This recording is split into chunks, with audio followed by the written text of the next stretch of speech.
اللہ تعالیٰ نے قرآن مجید فرقان حمید میں ارشاد فرمایا ہے کہ فاسألوا اہل الذکر ان کنتم لا تعلمون۔ اگر تمہیں کسی بات کا علم نہ ہو تو اہل علم سے سوال کر لیا کرو، اہل ذکر سے پوچھ لیا کرو۔ سوال کرنا بڑا اچھا عمل ہے، لیکن سوال صرف ضرورت کے وقت اس سوال کو پوچھا جائے جس سے جہالت ختم ہو، انسان کے علم میں اضافہ ہو، اپنے شعور کو بلند کر کے مسئلے کو سیکھ کر پھر بندہ اس پر عمل کرنا شروع کر دے۔ نبی پاک صلی اللہ تعالی علیہ وسلم کے صحابہ حضور سے سوالات کرتے تھے۔ امت کو اجازت دی گئی ہے کہ وہ اپنے علماء سے، اہل علم سے، ذی شعور لوگوں سے مشاورت کرے،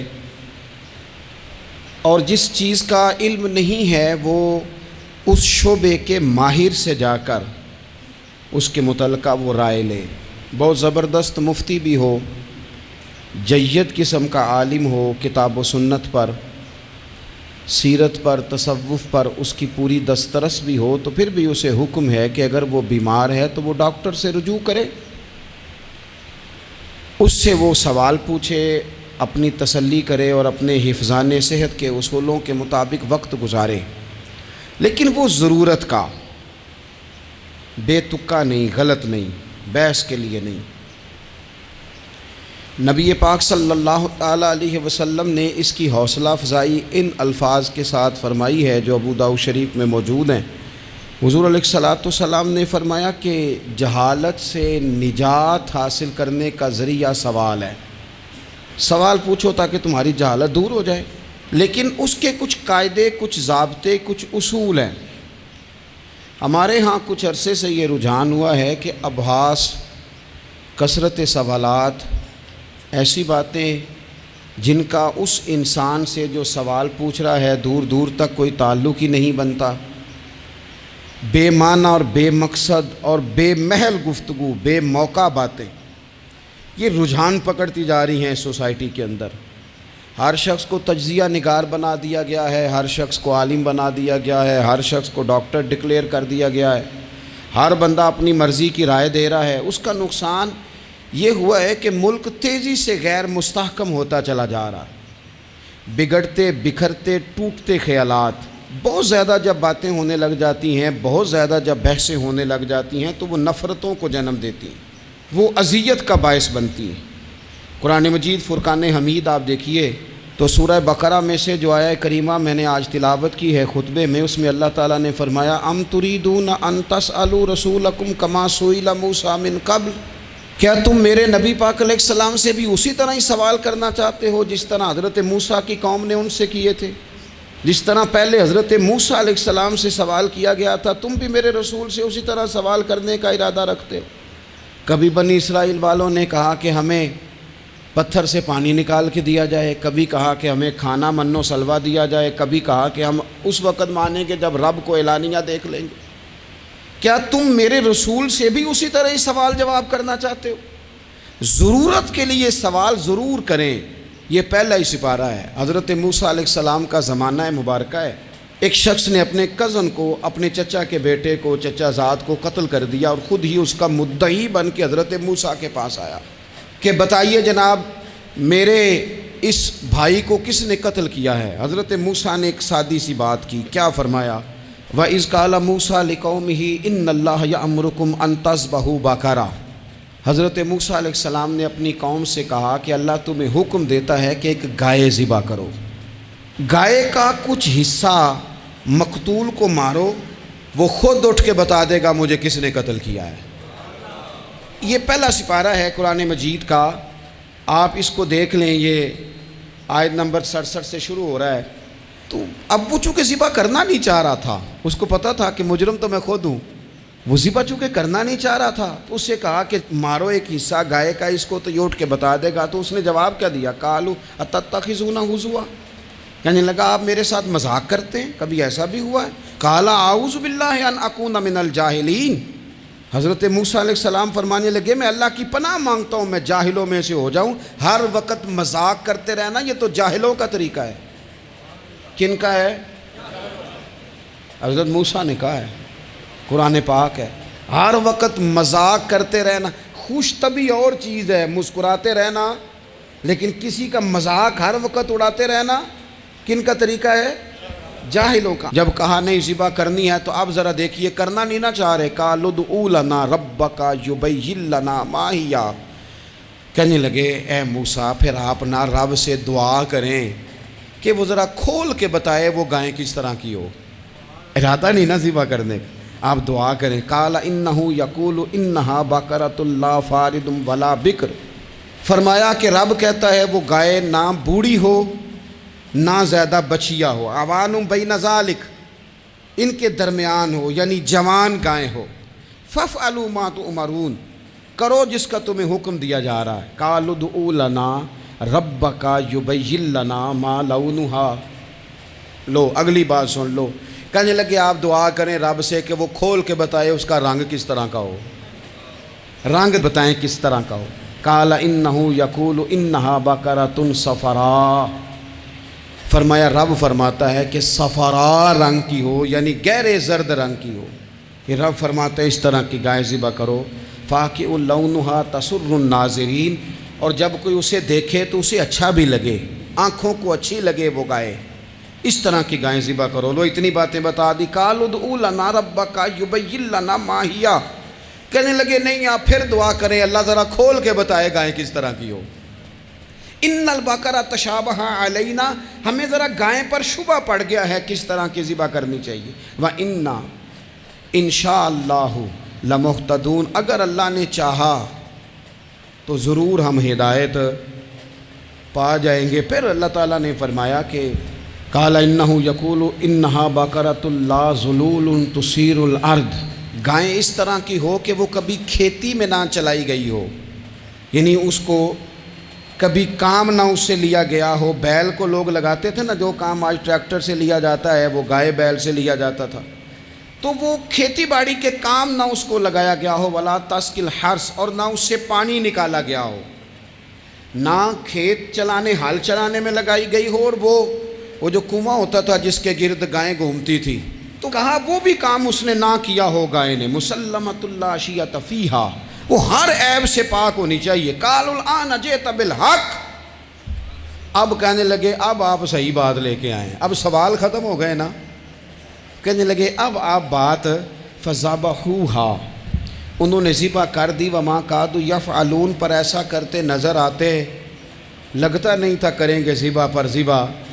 اچھا یہ گائیں پھر ملی کیسے؟ امام خازن کہتے ہیں کہ ایک نیک آدمی تھا، تو اس کا آخری وقت آ گیا، تو اس کے پاس جو کل جمع پونجی تھی وہ ایک بچیا تھی، گائیں کی بچی، بچیا ویڑی، اس کے پاس وہ ایک بچیا تھی صرف۔ تو اس نے اس طرح کیا کہ اس کی گردن پر ایک مہر لگائی، اللہ کے نام پر بطور امانت اس نے اس کو جنگل میں چھوڑا، کہا یا اللہ میرا بیٹا ایک ہی ہے وہ بھی چھوٹا ہے، اس کی حفاظت کرنا اور میرے بیٹے کو پہنچا دینا۔ بچہ بالغ ہو گیا، اس کی ماں نے کہا بیٹا جو امانتیں رب کے پاس رکھوائی جائیں نا ان میں خیانتیں نہیں ہوا کرتی، جا کے جنگل میں آواز دے تیری گائے واپس آ جائے گی۔ اس نے جا کے جنگل میں آواز دی کہ وہ جو میرے باپ نے امانت رکھوائی تھی وہ کدھر ہے؟ وہ نشان لگی ہوئی گائیں دوڑتی ہوئی اس کے پاس آئی۔ واللہ خیر الرازقین، جب رب بندوبست کرے، جب اللہ بندوبست کرے تو پھر معاملہ اور ہوتا ہے۔ وہ گائے آ گئی، اب اس نے کیا کیا اس نوجوان نے کہ وہ گائے گھر لایا، ماں سے آ کے کہا کہ اماں یہ تو اللہ نے فضل کر دیا۔ ماں کہنے لگی پتر حالات ہمارے خراب ہیں، منڈی میں لے جا اسے بیچ دے، لیکن سودا میری مرضی کے بغیر طے نہ کرنا۔ کس کی مرضی کے بغیر؟ کس کی؟ اماں کی مرضی۔ اور سنو یار، تھے کچھ لوگ جن کو لوگوں نے تانے بھی دیے کہ تم ماں کے پیچھے لگ گیا ہے، لوگوں نے بڑا کچھ کہا، پر جو ماں کی مرضی پہ لگیں ناکام نہیں ہوتے زندگی میں۔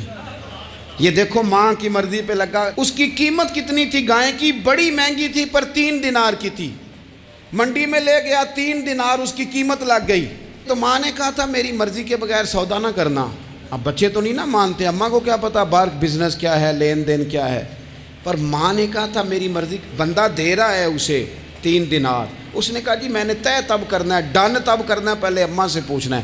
گھر جا کے اماں سے پوچھا، اماں کہنے لگی دے دے، واپس آیا تو اس نے کہا کہ میں 6 دینار دیتا ہوں پر میری شرط ہے، ماں سے نہیں پوچھنا۔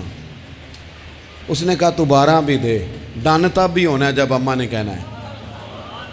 وہ جب اس طرح کی اس نے گفتگو کی، واپس اپنی والدہ کے پاس گئے، کہنے لگے اماں سمجھ نہیں آتی، 3 دینار کی گائیں بندہ 12 میں خریدنے کو تیار ہے، شرط لگاتا ہے کہ اماں سے نہیں پوچھنا۔ تو والدہ کہنے لگی پتر پہلے اس سے جا کے پوچھ کیا وہ ہے کون، یہ کوئی روحانی معاملہ ہے، کوئی غیبی مدد ہے، پوچھ۔ اس سے جا کے پوچھا تو وہ کہنے لگا میں تو فرشتہ ہوں اللہ کا،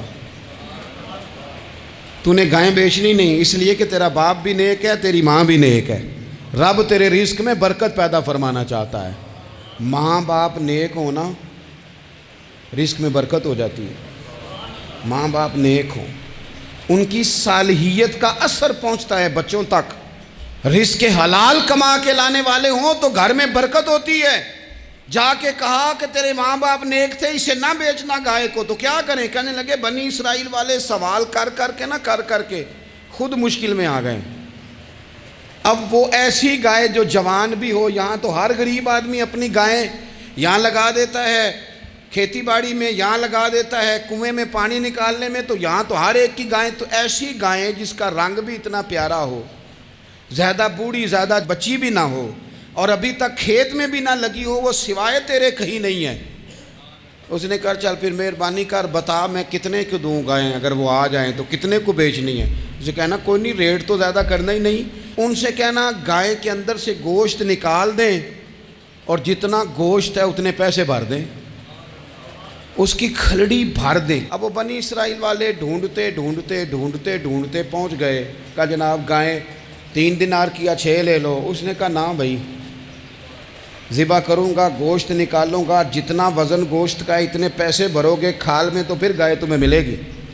اب مجبور تھے، کیا کرتے؟ ابن کثیر حدیث لائے ہیں، امام سیوطی نے در منصور میں بھی لکھی ہے، نبی پاک صلی اللہ علیہ وسلم نے فرمایا سنو جوانوں، اور اسے دل کی تختی پہ لکھو، نبی پاک علیہ السلام نے فرمایا اگر بنی اسرائیل والے زیادہ سوال نہ کرتے تو اتنی مشکل کا شکار نہ ہوتے۔ انہوں نے سوال اتنے کیے کہ چارہ نہیں ہے اب ان کے لیے، چارہ نہیں ہے اب ان کے لیے کہ یہ ادھر ادھر جا سکے، مجبوری بن گئی، یہی گائے خریدنی ہے، یہی لے جانی ہے۔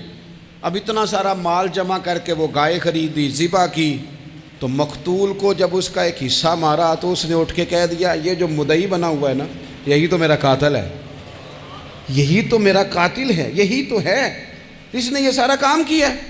تو زیادہ سوالات کرنا، بہت زیادہ سوالات کرنا، ہر وقت بحث میں رہنا، نبی پاک صلی اللہ تعالیٰ علیہ وسلم نے منع فرمایا، اور میرے رسول پاک علیہ السلام نے فرمایا یاد رکھو 3 چیزوں سے ہمیشہ بچو، بخاری مسلم میں موجود ہے۔ ایک تو فرمایا کثرت کیلو کال سے بچو، زیادہ بحث نہ کرو، اور دوسرا حضور علیہ السلام نے فرمایا مال کو ضائع کرنے سے بچو، اور تیسرا فرمایا زیادہ سوال نہ کیا کرو، زیادہ سوال نہ کیا کرو۔ ایک مقام پہ نبی پاک علیہ السلام نے فرمایا حج فرض ہے، ایک صاحب نے اٹھ کے پوچھا حضور ہر سال؟ حضور خاموش ہو گئے۔ پھر پوچھا حضور ہر سال؟ سرکار خاموش ہو گئے۔ تیسری بار پھر پوچھا حضور ہر سال؟ نبی پاک علیہ السلام نے فرمایا زیادہ سوال نہ کیا کرو، میرے منہ سے نکل جاتا نا ہر سال فرض ہے تو رب نے ہر سال فرض کر دینا تھا، تمہارے لیے مشکل ہوتی۔ اور فرمایا جس چیز کے لیے میں تمہیں حکم دوں وہ کر دیا کرو، اور جس چیز میں تمہیں آزاد کر دوں اس میں آزاد ہو جایا کرو، زیادہ باریکیوں میں نہ جایا کرو۔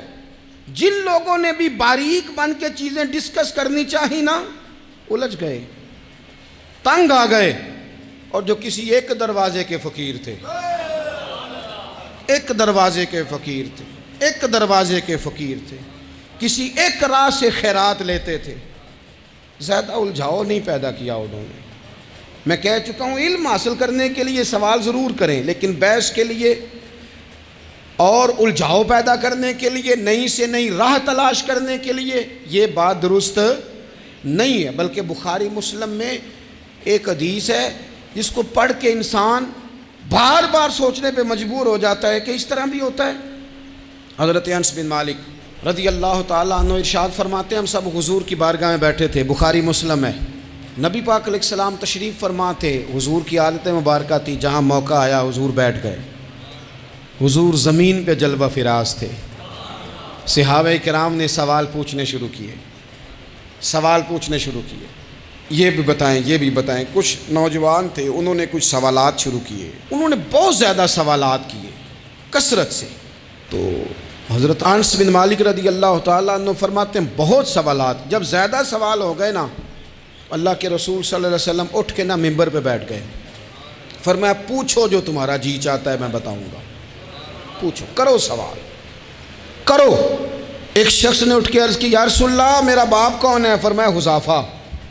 دو لوگ اور اٹھے، یا رسول اللہ ہمیں لوگ تانے دیتے ہمارا باپ۔ فرمایا تمہارا باپ وہی ہے جس کی طرف تم منسوب ہو، اسی باپ کی جائز اولاد ہو۔ ایک بندہ اور اٹھا، اس کا لہجہ بھی کچھ اس طرح کا تھا، کہنے لگا حضور میں جنت میں جاؤں گا کہ جہنم میں؟ کئی دفعہ نا چیزیں راز میں رہیں تو وہ ٹھیک رہتی ہیں، لیکن جن کو راز کھولنے کا شوق ہو ان کے اپنے بھی کھل جایا کرتے ہیں، ان کے کھل جاتے ہیں، پھر وہ تکلیف میں آتے ہیں۔ یاد رکھیں، حضور میں جنت میں جاؤں گا کہ جہنم میں؟ حضرت انس بن مالک کہتے ہیں کریم بولے، مور لگنے لگی، ہم کانپنے لگے۔ حضور نے فرمایا تو جہنم میں جائے گا، دوزخی ہے تو۔ بس جب وہ سناٹا چھا گیا، اب ڈر تھا کہ کچھ اور باتیں نہ، یہ کثرت سوالات کی وجہ سے حضور ناراض ہو گئے۔ کہتے ہیں فٹافٹ حضرت عمر اٹھے، فٹافٹ، اور کوئی معافی نہیں مانگی، کوئی بات نہیں کی۔ جناب عمر تھے نا، آئے عمر تیرے جملوں پہ مر جاؤں، ان راہوں پہ قربان جہاں سے عمر چلتے تھے۔ ہر حکمران تیری بات کرتا ہے، پر عمر تیرے ایک ایک فیصلے پہ میری اولادیں قربان۔ ایسا بھی شخص کوئی پلٹ کے دنیا میں آئے گا جیسا خطاب کے گھر عمر پیدا ہوا۔ حضرت فاروق اعظم اٹھے، یوں ہاتھ باندھے، رو پڑے، کہنے لگے نہ حضور نہ، رضیت باللہ ربا وبالاسلام دینا وبسیدنا ومولانا محمد نبی و رسولا۔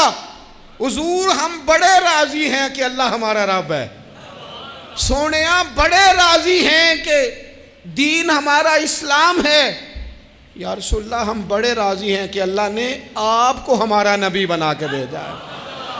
حضور بڑے، یوں ہاتھ باندھے، نہ ساڈا بولیا چولیا معاف کری، غلطی ہو گئی حضور جوانوں سے، نہیں ایسا حضور، نہ اس سے زیادہ کوئی پردہ نہ کھول جائے کہ رضیت باللہ ربا وبالاسلام دینا وبسیدنا ومولانا محمد نبی و رسولا۔ وہ ضرورت کے لیے سوال ضرور پوچھا جائے، حضور پسند کرتے تھے، لیکن بحث میں الجھ جانا، ہر وقت دین کو تختہ مشق بنا لینا، ہر وقت میرا دل تڑپتا ہے، کبھی کبھی سوچتا ہوں یہ میرے نبی پاک کا دین ہے، کیا یہ صرف دنیا میں بحث کے لیے آیا ہے؟ جس کو 4 لفظ آئے اس نے میرے حضور کے دین کو ذریعہ بحث بنا لیا۔ صبح بھی بحثیں، شام بھی بحثیں۔ کریم محبوب علیہ السلام نے جو طائف میں روڑے کھائے تھے وہ اس لیے کہ امت بیٹھ کے بحثیں کرے، اس لیے امام علی مقام نے سارا گھرانہ کربلا میں دے دیا کہ تم بحثیں کرو۔ عمل کب کریں گے؟ کرو بحث، صبح بھی کرو، ہر بندہ کرے، مولوی بھی کرے، مفتی بھی کرے، مناظر بھی کرے، اور چلو علماء تو کبھی اعلاء کلمت الحق کے لیے کوئی گفتگو کر بھی لیں۔